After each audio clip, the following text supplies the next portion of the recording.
Bone healing. Fracture healing occurs in 4 areas, including 1. Bone marrow, 2. Bone cortex, 3. Periosteum, 4. External soft tissue. So the bone marrow is the most inner part, like uko katikati. So where endothelial cells rapidly undergo transformation and become osteoblastic bone forming cells.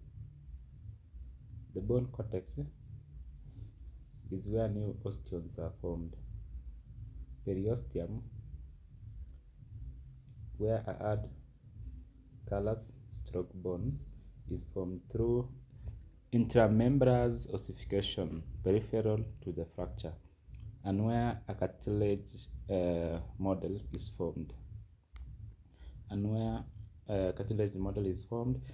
Endochondral ossification adjacent to the fracture site.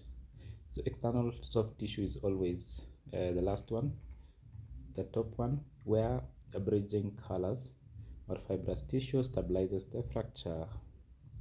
So if we check that, it's like the most inner part of the bone is always the bone marrow. For example, we can use the bone of an animal. You notice the most inner part, we have something which is white inside, the bone marrow. So that's the first part, which has the endothelial cells, which will heal faster and be transformed into osteoblastic forming cells, which will become later the mature bone cells. Then the next one is the cortex. After that, bone cortex, where new osteons are formed. After that, we have the periosteum. Periosteum is the hard part, which is white. Then the last one is the external soft tissue, the meatish part. The meatish part, which covers the bone. Is it okay? So bone healing involves how many areas? 4. Bone marrow, bone cortex, the periosteum, then the soft tissue, external. So the process of fracture healing. So basically, it's a 6-step process. From this slide, we can see the first 3 steps. So this one you might need to repeat a number of times to become well conversant with it. So first, we have what we call hematoma and inflammation. Hematoma and inflammation. After injury, there is bleeding into the injured tissue and formation of a fracture hematoma. The injured area is invaded by macrophages, which debride the area. Inflammation, swelling, and pain are present. Second is angiogenesis and cartilage formation. Under the influence of signaling molecules, cell proliferation and differentiation occur. Blood vessels and cartilage overlie the fracture. So you noted the second process is it's more of influence of signaling molecules, where cell proliferation and differentiation occur. Blood vessels and cartilage overlie the fracture. Thirdly, we have cartilage calcification, that is chondrocytes in the cartilage callus from matrix vesicles, which regulate calcification. Calcification is always a matter of calcium. Does it mean? Yes. Does it mean? The question, just say the question. Does it mean that the process of the fracture healing is the same as bone healing process? The process of fracture healing is the same as bone healing process. Yeah, it's the same thing, because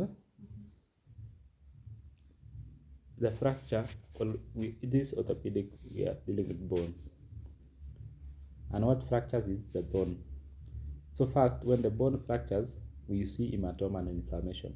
Hematoma is accumulation of blood, bleeding, and the place will inflame.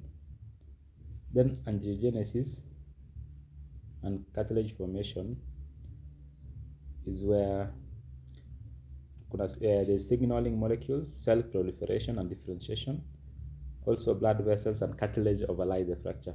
So we notice that angiogenesis, from the word angio, when you see angio, you think of blood vessels. Angio, blood vessels. Ima, blood only. So angiogenesis is blood vessels overlie the fracture. Then cartilage formation is where cells will start differentiating and proliferating. Cells will proliferate. Proliferation means growing. Cartilage calcification. From the word calcification, even these words can just guide you. It's something about calcium. Chondrocytes in the cartilage colors form matrix vesicles.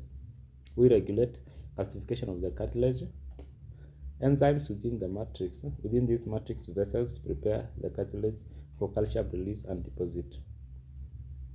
So the fourth is cartilage removal. The calcified cartilage is invaded by blood vessels and becomes resorbed by chondroblasts and osteoclasts. It is replaced by woven bone similar to that of the growth plate. The fifth is bone formation. Minerals continue to be deposited until the bone is firmly reunited. With major adult long bone fractures, ossification can take 3 to 4 months.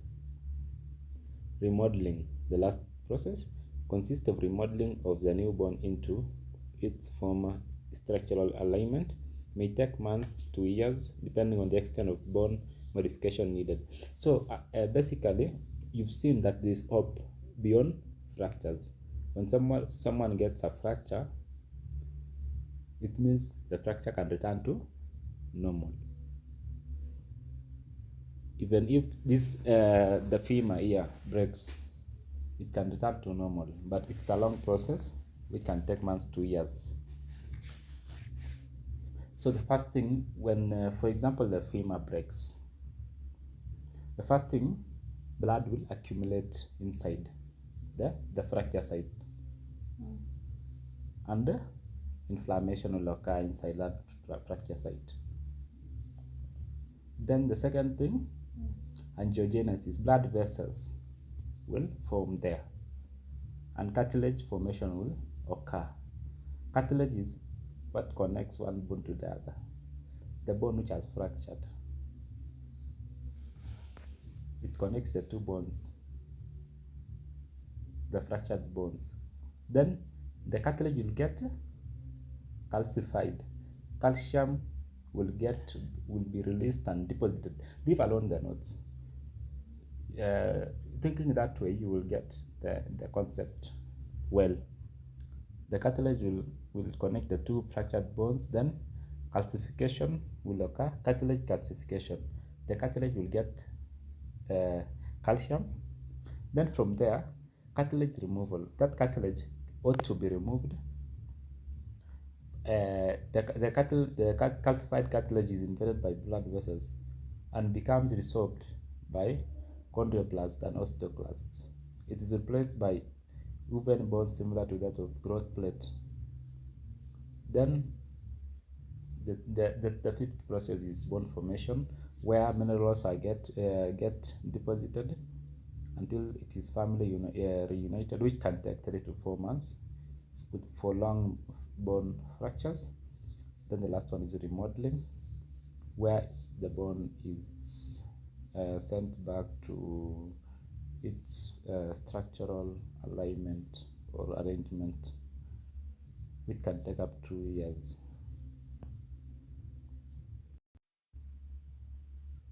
So factors, the fracture healing process, factors enhancing fracture healing.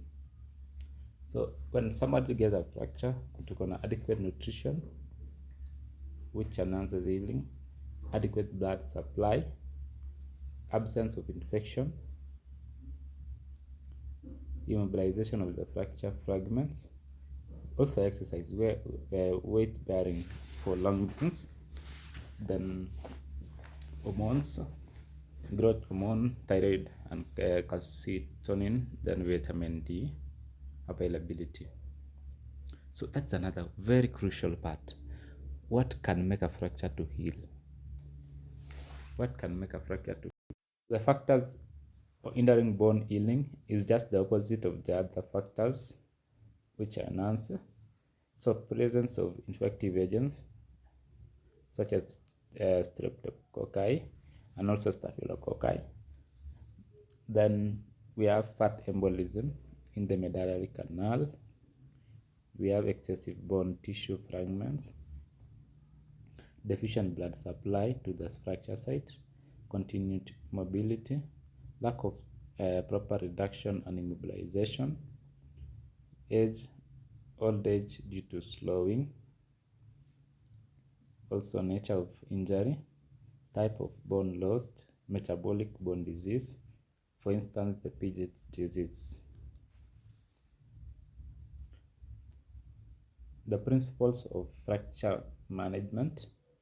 So principles, basically, the emergency management of fracture involves, so anybody with a fracture, this is the emergency management. First, as a principle, assessing circulation, airway, and breathing.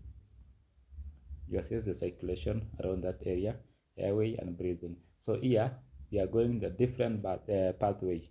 It's not A, B, C, it's C, A, B. Circulation, airway, and breathing.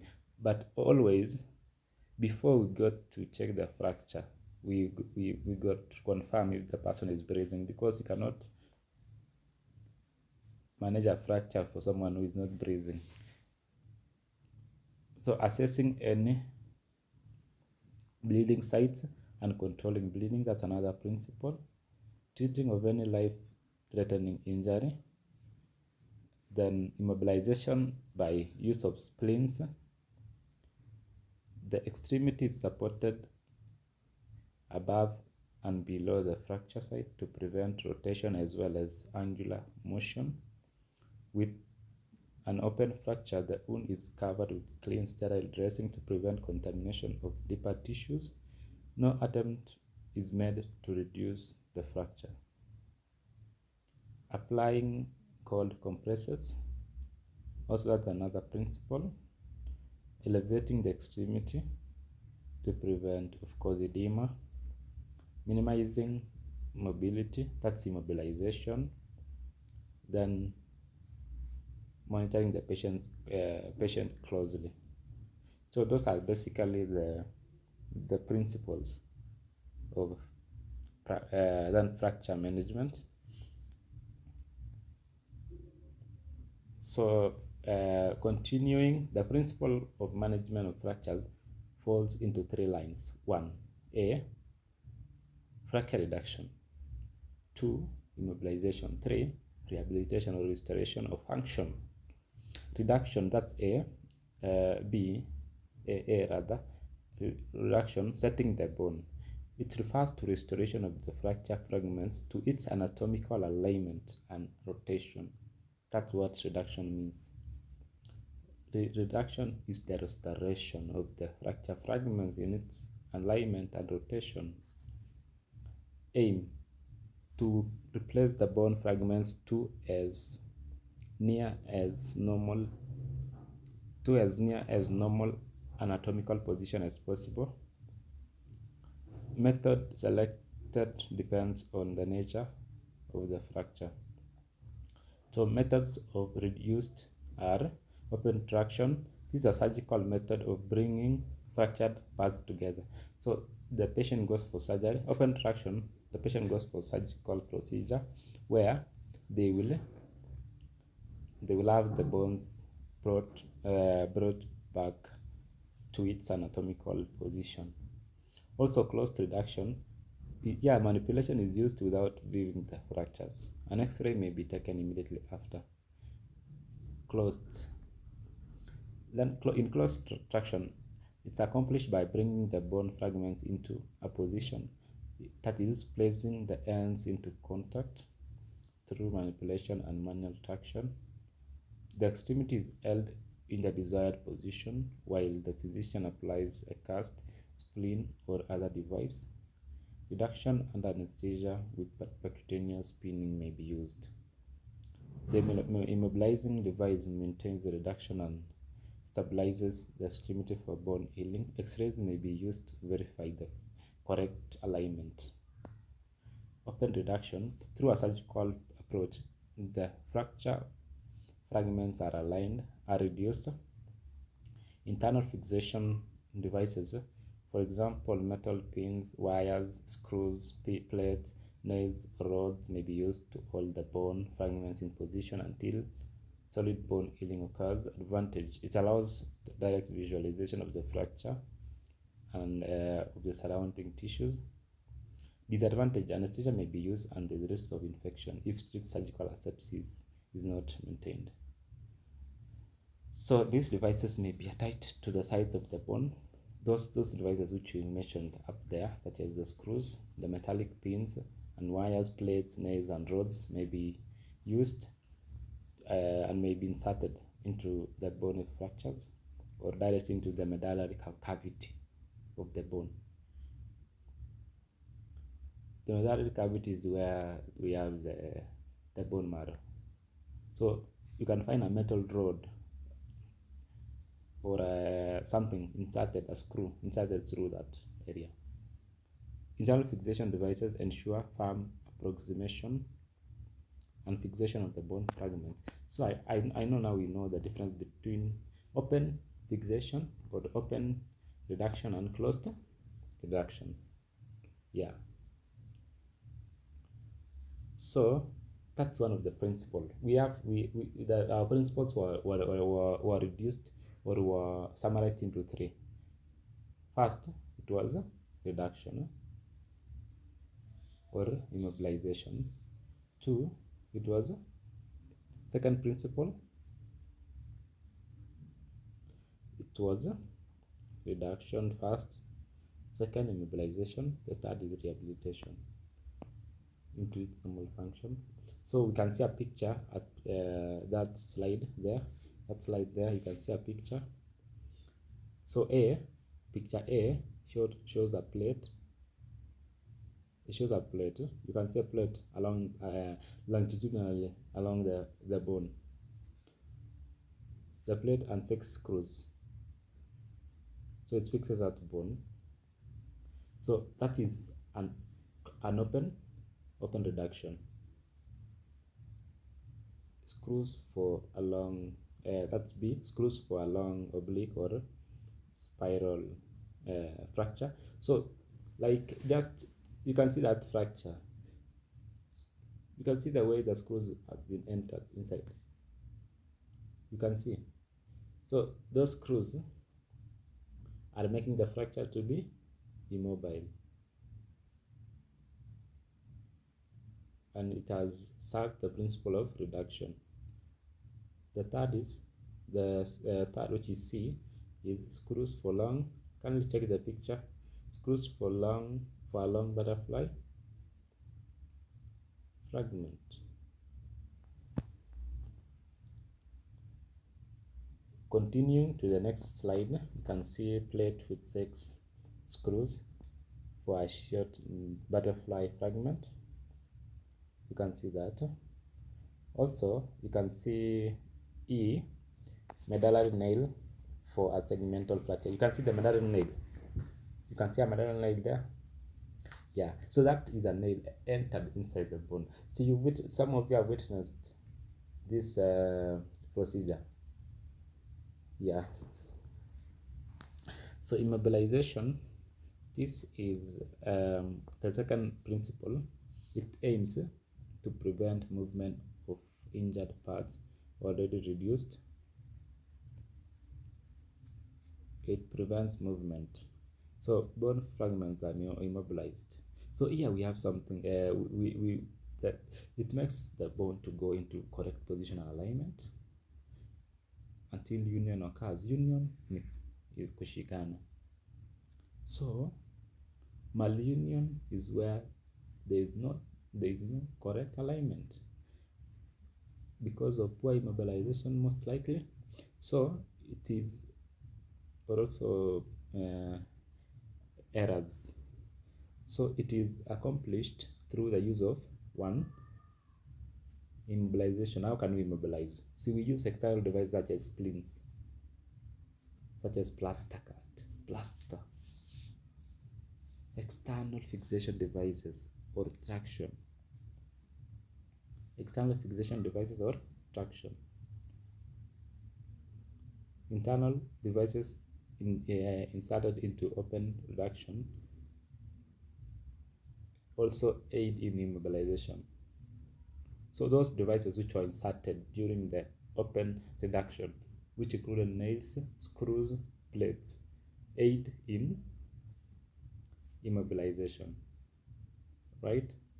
Yeah. So we've achieved two principles using, we have killed two birds using one stone. We have reduced and also we have immobilized. So continuing with the third principle, which is a summary of the other principles, is maintaining and restoring function. So reduction and immobilization are maintained as prescribed to promote bone and soft tissue healing. Swelling is controlled by elevating. So always make sure that the feet or okay, any part of fracture is elevated. For instance, if it is the leg, it's elevated like this above the other parts of the body to prevent edema or swelling. Also, applying ice is as prescribed. Also, neurovascular stasis, that is circulation, movement, cessation, is monitored, and the orthopedic surgeon is notified immediately if the signs of neurovascular compromise are identified. So, of course, neurovascular stasis is monitoring the status of the leg, neuro status. If the person, okay, basically I'm using the leg because those are one of the most common fractures, but it is the neurovascular status of the fracture. For instance, if the fracture does not get enough blood, vascular means blood, or if the fracture is getting edematized because of poor venous return, if the person fails to move the fracture by voluntary will, it means the neural function and neurons have been interfered, so the surgeon should come into play. Restlessness, anxiety, and discomfort are controlled with reassurance, pain relief, with use of analgesics appropriately. Isometric and muscle setting exercises are encouraged to minimize disuse atrophy and to promote circulation. So muscle setting exercises should come into play to minimize disuse atrophy. Participation in activities of daily living is encouraged to promote independent functioning and self-esteem. Gradual resumption of activities is promoted within the therapeutic prescription. With internal fixation, the surgeon determines the amount of movement and weight-bearing stress the extremity can withstand and prescribes levels of activity. So basically, yeah, nursing management hapo. So patients with closed fractures. Patients with closed fractures, that is management, nursing management, encouraging patients with closed simple fractures to return to their usual activities as soon as possible, teaching patients how to control swelling and pain associated with the fracture and with soft tissue trauma, and encouraging them to be active within the limits of the fracture immobilization, teaching exercises to maintain the health of unaffected muscles and to increase the strength of muscles needed for transferring and for using assistive devices such as crutches, walker, special utensils, with the physical with the help of a physical therapist, teaching patients how to use assistive devices safely, making plans also to help patients modify their home environment as needed to make it secure. Patient teaching on self-care, medication information, monitoring for potential complications is also necessary, and need of continued healthcare supervision. For patients with open fractures, nursing management includes in the open fracture the risk of osteomyelitis because of infection, tetanus, and gas gangrene. So the objectives of management are to prevent infection of the wound, soft tissue, and bone, and also to promote healing of soft tissue and bone. So administration of tetanus prophylaxis is indicated, or if indicated, serial irrigation and debridement to remove that is anaerobic organisms. IV antibiotics as prescribed to prevent and or treat infection. Prompt wound irrigation wound irrigation and debridement in the OR are necessary. Devascularized bone fragments are removed. The fracture is carefully reduced and stabilized by external fixation or intramedullary nails. Any damage to blood vessels, soft tissue, muscles, nerves, and tendons is treated. Heavily contaminated wounds are left unsutured and dressed with sterile gauze to permit swelling and wound drainage.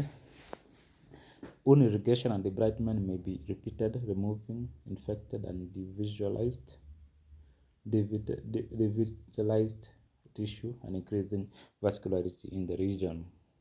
After it has been determined that the infection is not present, the wound is closed in 5 to 7 days, and all dead tissue is obliterated by grafting of autogenous skin or a flap.